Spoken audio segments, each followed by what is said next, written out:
ലോകം നിങ്ങളെ അംഗീകരിക്കാൻ ചാണക്യന്റെ ഈ 5 നിയമങ്ങൾ പ്രയോഗിച്ചു നോക്കൂ. ആദ്യമായി ചാണക്യന്റെ അഭിപ്രായത്തിൽ ഓടിപ്പോകരുത്. ഒന്നിൽ നിന്നും ഒളിച്ചോടുന്നത് ഒരു പരിഹാരമല്ല. നിശബ്ദമായി വളരുകയാണ് വേണ്ടത്. സമയം തന്നെ മറുപടിയായി തീരും. പ്രശ്നങ്ങളിൽ നിന്നും ഓടുന്നവൻ വളരില്ല, അതിനെ നേരിടുന്നവൻ വിജയിക്കും.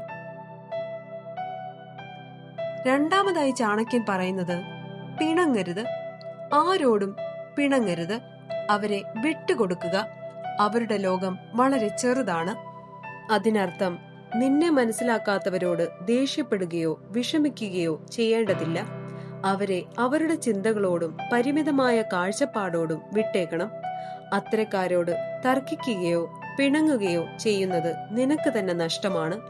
അതിനാൽ അവരെ വിട്ട് മുന്നോട്ടു പോകുക. അടുത്തതായി ചാണക്യൻ പറയുന്നത് കരയരുത്. നിങ്ങളുടെ കണ്ണുനീർ നിങ്ങളുടെ ഭാവി തളിർപ്പിക്കട്ടെ. അതായത് സങ്കടം വരുമ്പോൾ തളർന്ന് കരഞ്ഞിരിക്കരുത്.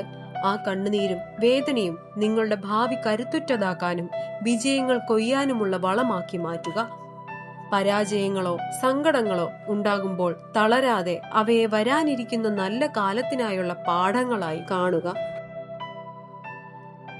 നാലാമതായി ചാണക്യന്റെ അഭിപ്രായത്തിൽ തിരിഞ്ഞു നോക്കാൻ പാടില്ല. ഒരു കാര്യത്തിൽ ഇറങ്ങി തിരിച്ചാൽ ആ ലക്ഷ്യത്തിൽ എത്തിച്ചേരുക തന്നെ വേണം. ഇന്ന് നിങ്ങളെ കണ്ട് കളിയാക്കിയവരെല്ലാം നാളെ നിങ്ങളെ കാണുമ്പോൾ മിണ്ടാതെ കൈയടിക്കും. ലളിതമായി പറഞ്ഞാൽ ഇന്നത്തെ വിമർശനങ്ങൾക്കോ പരിഹാസങ്ങൾക്കോ പ്രതികരിക്കേണ്ടതില്ല. പിന്നോട്ട് നോക്കി വിഷമിക്കേണ്ടതുമില്ല. നിങ്ങൾ നിങ്ങളുടെ ലക്ഷ്യത്തിലേക്ക് മുന്നോട്ട് തന്നെ പോവുക. നാളെ നിങ്ങളുടെ മാറ്റം കണ്ടാൽ അവർ തന്നെ നിശബ്ദമായി ആദരിക്കും. അഞ്ചാമതായി ചാണക്യന്റെ ഉപദേശം ആരെയും തെളിയിക്കാൻ നമ്മൾ ജീവിക്കരുത്. നിങ്ങളുടെ ജീവിതം സ്വപ്നങ്ങൾക്ക് വേണ്ടിയായിരിക്കണം. അതായത് സ്വയം വളർച്ചയാണ് ജീവിതത്തിന്റെ ലക്ഷ്യം. മറിച്ച് അംഗീകാരം തേടുന്നതല്ല. നേട്ടം നേടുകയാണ് പ്രധാനം. മറ്റുള്ളവരുടെ അഭിപ്രായം നിങ്ങളുടെ ജീവിതത്തെ നിയന്ത്രിക്കരുത്. മറ്റുള്ളവർക്ക് തെളിയിക്കാനല്ല ജീവിതം. നിങ്ങളുടെ സ്വപ്നങ്ങൾ നേടാൻ വേണ്ടിയാണ് നിങ്ങളുടെ ജീവിതം. വില ചോദിക്കുന്നവർക്കല്ല, മറിച്ച് വില തെളിയിക്കുന്നവരെയാണ് ലോകം അംഗീകരിക്കുന്നത്.